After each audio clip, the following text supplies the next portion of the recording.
Hi guys! So ngayon guys is magluluto kami ng baboy dahil matagal-tagal na kami hindi nakakain ng baboy. Alam niyo naman ang mga mahihirap, minsan lang makakain ito. Ayan guys. So utang pala ito guys no, hindi pa namin ito nabayaran.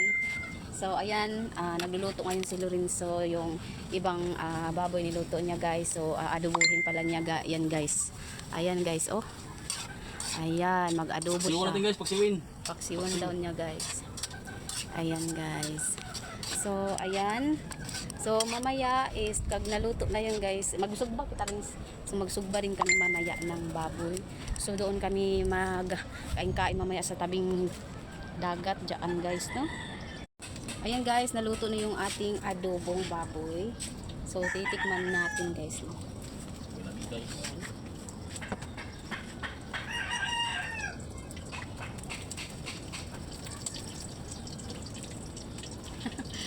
Masarap siya guys.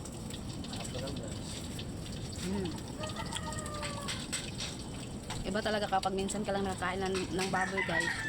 Sobrang sarap talaga guys. Ayan guys, pagkatapos ni Lorenzo guys magluto ng adobo ay nagperito na naman siya guys. Ayan.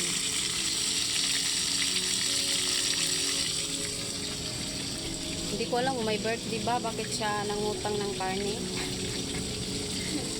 Ayan. So ayan guys, nagsugba na kami ng ano guys, ng baboy. Ayan. So ayan, para mamaya guys, yung bunot hindi na. Oh, pero guys, malapit na yung maluto guys. Ayan. Ayan. Hi.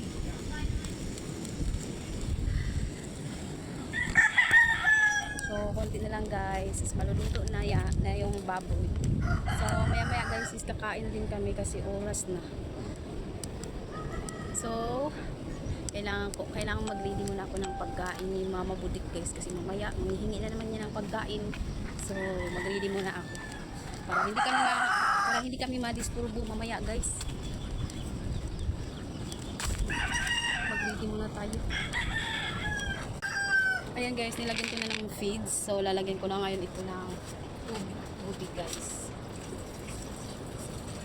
Ayan. Para mamaya guys, is ipapakain na lang siya mamaya guys.